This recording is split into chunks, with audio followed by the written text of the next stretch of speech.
Abushani como o channel so a huge protect abani. Onia yambo ingra in same way. Na enidim lawyer Martin people are where private legal practitioner. A burglar a year xenophobic attacker. Etimi a lead to the killing of one Ghanaian acquire Osama Unia Enya as a photographer. Now or say the South Africa for no no. A beya businesses a wogan have true a year good fields. Lances no akwa biya anase awua pe ye extension onua papa no akasapa osisi ade yehia wo mu Ghana ase kompro ebeya contract no yemfama ye impo Ibrahim Mahama anase impo ene Ghanaian bia ihu ni se owo capacity se bitimi ayesa man onua yembongram abra no ademre na obi nchiro aha ejid politics up strongly to send that clear message, as Ms. Bento was saying, to the South African government, that he says, look, they are complicit. They're condemning this verbally, but as we speak, not much has been done about it. And that has resulted in this killing, which they are giving a different account of. Well, yeah, yes, absolutely. I mean, this about the...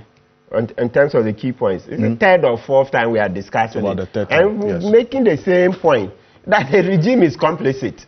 Okay? The regime is complicit. So under international law, see, the last I was referring to the Vienna Convention on diplomatic relations, and most especially to the Vienna Convention on the consular relations, right? So under international law, the South African government has an obligation, and it's a plethora of decided cases, to protect our citizens. So the moment our citizens are being killed like flies, okay, and investigations don't go anywhere, then you begin to see the complicity of the state in it. And also, most especially with the fact that they have elections looming. So the government doesn't want to lose the elections, so doesn't want to go hard on the citizens. And so it is very clear that they are complicit. That much, I'm convinced, and we'll be making that point. They are complicit. If they wanted to protect our citizens, they know what to do. But because they are not interested, then they do these half-hearted attempts. Half-hearted. You see, even when we started repatriating our citizens, they didn't, I mean, they are happy. Yeah, that's why I say they are happy. Have you seen them make... Well, they said it was an exaggerated, response, and that... the fact that somebody is dead proves that it's not absolutely. Yeah, true. You see, those are words. That's what, like they say, talk is cheap. Talk is very cheap. So they'll string any words together and then put them out. Yes, but bottom line, when we started repatriating our citizens, what did they do? What did they do? I think the only one I saw was the Malema, who said, oh, no, we should hold on, they can resolve it. But what power does Malema wield? He doesn't wield much, right? So that's the only time I saw them say, oh, no, we should wait, they can resolve it. But they have not. So as for their complexity, I don't think that one should waste our time now. No, it shouldn't waste our time. The key thing now we should be looking at, fast forward, is how we will get compensation for our citizens, for the manner in which, the South African government is failed to protect our citizens, leading to their death. And most especially, we too should be looking at the retaliatory steps. Very, very important. Yes, you scratch my back, I scratch your back. So you're on the same path with Mr. Benton? Yes, we made it up point. I would be very upset if government renewed the Goldfields contract. I'll be extremely upset. Under no circumstances should that Goldfields contract be renewed. They have gold in their country. They should stay there and mine. Not here. Look, I'll tell you this. Between renewing this for the South Africans and giving this mine to Ibrahim Mahama, I will go for Ibrahim Mahama, because now we are becoming wiser. Look, no matter what, I'm not saying they should give it to Ibrahim Mahama, but I'm saying that will tell you the extent of my revolt, okay? That rather than that, I will even condone, so to speak. Okay, let me rephrase. It will be better in our national interest to give it to our citizen, right? It doesn't matter that the citizen will have relations in power, etc., that will allow these South Africans to continue to mine this gold and take it out there. Because look, and they don't even treat our citizens well. I can tell you, I even have one case in court like that. She was treated shabbily, sacked, and the job exported to South Africa. This thing that they are taking our jobs, they are taking our... Look, you have no idea. It's just that we don't want to talk about everything. There will never be time to talk about all those things, right? But if you talk to citizens, you see how they are repressed. They are repressive in this country and working for these guys. So me, there's no way I'll support government renewing that lease, that mining lease. I would rather we give it to our own citizens so that, and there will be conditions to make sure that the money stays here. If it stays here, we will have the same employment, etc. Right? And in any event, who even says that government can no longer attempt to mine the gold by itself? Yes, we failed in the past. I know citizens stole, etc. But now, like we keep saying, you see, the country is changing. We keep saying that Christianity are not agregu. I think now we are wiser. Are we saying that today in Ghana, if we want to do a non-political selection, we will not be able to find citizens fit to mine for Ghana? We would, but it's our own greed. But Goldfield says, look, they highlight some $5 billion investment, over 70% of their revenue stays in Ghana, and so on. I mean, you're washing all of that away? Yes. They should just go to the account. This is the response again, and I'm sure you're aware of this. They should go to the account. I'm just telling you. That is a good... Look, whatever Goldfields is doing in Ghana, a Ghanaian can do. Yes. All right? Look, you mentioned Mahama. Fine, let's just use him. The man has proven that he can do it. Now, give him the same deal.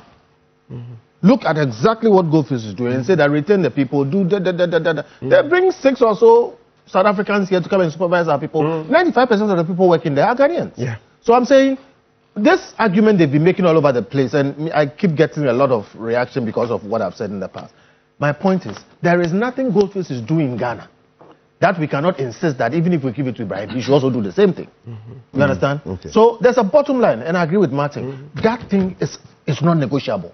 Absolutely, we can't renew that thing. If we renew it, this government will pay a very, very high price for it, and we will continue to harass them. We will continue to harass them. So please, that is off the table. Now I'm saying we should go to the point where we are telling them that if you don't stop this thing, we don't have to be friends with you. We can survive without South Africa. After all, before apartheid, we didn't do anything with them. We can survive without South Africa. Over $1 billion trade between the two countries. What do we import from South Africa? Check. Wine. What do we import from South Africa? Wine. And they come and take gold here in raw form, undervalue it, ship it over, and then we'll record a trade surplus. We can survive without them. Yes, so definitely, look, we should. Mr. Okanse, I think I want to yield at least like 2 minutes of my time. Can we play what the Nigerian senator said in the Nigerian Senate? Yes, the last time I sent it to Abdallah. Yes, so I think I should keep it. Let's play. Let me just keep quiet. Let's see what the Nigerians are saying. Because Ghanaians, we like this. Fama Nyame. We've suffered a lot under it. Everything, oh, we love peace. And then people are taking all our resources, even internally amongst us. When politicians come, we want to make noise. Oh, what is this? We must fight back. So let me keep quiet. Let me yield so that we play what the Nigerians are saying. Yes. Council, thank you. Well, they have also taken the same path of repatriating their citizens back to the country. So, yes, that's just to... and let me call to you, Gentleman Bernard Bediakobedo, on this matter. And this issue took center stage in Parliament at some point, when it started. Yeah. Members of Parliament had cause to charge government to act. Now we're hearing of the death of this latest case of murder, because what we are hearing now is that at least over the last 8 months, between October and now, 3 Ghanaians have been killed, if what the ambassador, the High Commissioner is saying is anything to go by. A worthy retaliatory measure to send a strong message, what should that be? Well, thank you, my brother, and good morning to you and your team, and then my seniors on the table. And then good morning to the High Commissioner. It's unfortunate that we continue to discuss this matter. It's been on for a while, and one would have thought that at least by now the authorities in clearly, and I'm saying this on air, and I'm saying it I know your thing is international. Okay, I think the South African authorities are complicit. South African authorities are complicit? They are complicit because clearly they are not interested in getting to the bottom of these matters. All right? Somebody dies, even the name of the person, you are not interested in getting it right. They clearly don't want to do this work. All right? Look, it is time we do something serious about South Africa. Now, we are talking about not renewing the Goldfields lease. We should never do that. Okay? But that's not enough. Listen, as far as I'm concerned, South Africa needs us more than we need them. All right? And to the extent that you do so much business here and the rest of Africa, all these people, most of them, you will find out they are barbers, hairdressers, shopkeepers. They are not doing work which is, giving them millions and whatever it is. It's just the normal thing that people, human beings do, going from one place to the other, okay, to work for a living. And clearly, my worry is that the government of South Africa, if they wanted to deal with this, they would deal with it. But you can see what the High Commissioner is saying. Even getting the facts right on the file, they are messing it up. And it doesn't look like they are giving any seriousness to this whole matter. So look, if I was to speak to our government today, or our foreign minister was here today, I would say, please, tell South Africa that we need seriousness on this matter. We want to see arrests. We want to see people brought to book. Or in the next 3 months, we will suspend diplomatic relations with you. We should do that. We will suspend diplomatic relations because it doesn't make sense to have friendship with somebody who is killing you. It doesn't make sense. It doesn't make sense to pretend to be friends with somebody who is killing you. Now listen, South Africa, as we know, was an apartheid for all these years. Okay, the wealth of South Africa was built by the whites who basically looted their resources, took as much as they could, and then built that country for them. Now, after apartheid, black people are trying to take over. They've made a mess of it. Yeah. Okay, but clearly, look at the track. After they lost the full control, and I say full control because in the past they had full control. Now they've lost some control, but they still have a lot of control over the natural resources, etc. What they've done, because the rest of Africa opened up, is that they've taken the South African companies like MTN, like ABSA, like ShopRite, all those big companies, and they've gone out into the rest of Africa. Now, what they lost after apartheid ended, they are getting back that by going into the rest of Africa. Right. The point I'm making is that check everywhere in the world whether you see MTN. You won't. But it's one of the biggest telecom companies in the world. Why? Because South Africa has Africa to get money from. Check where most of the multinational companies coming out of an African continent are coming from into the rest of Africa. It's South Africa. And you won't see them anywhere else in the world. In other words, this one country that we helped to gain independence and whatever it is still making a lot of money from us. And we are not saying we are not benefiting. I'm not asking you to go and close down MTN. I'm saying they are making tons of money from us and still treating us as if we are servants, beggars, hewers of water and wood.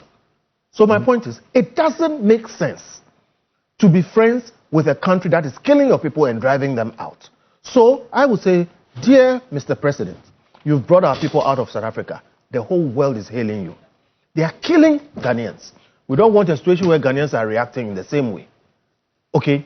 Give them 3 months to bring up those people and to stop this thing. Otherwise, suspend diplomatic relations with South Africa. Listen, let me land on this. Right. If you look at our trade with South Africa, we don't buy much from them, honestly. We have a trade surplus with them. Yes. Mainly because we export gold. The Goldfields matter we are talking about. And you know what they do? They don't refine the gold here. So they do take the Dory gold, okay, and the Dory gold's value is less than refined gold.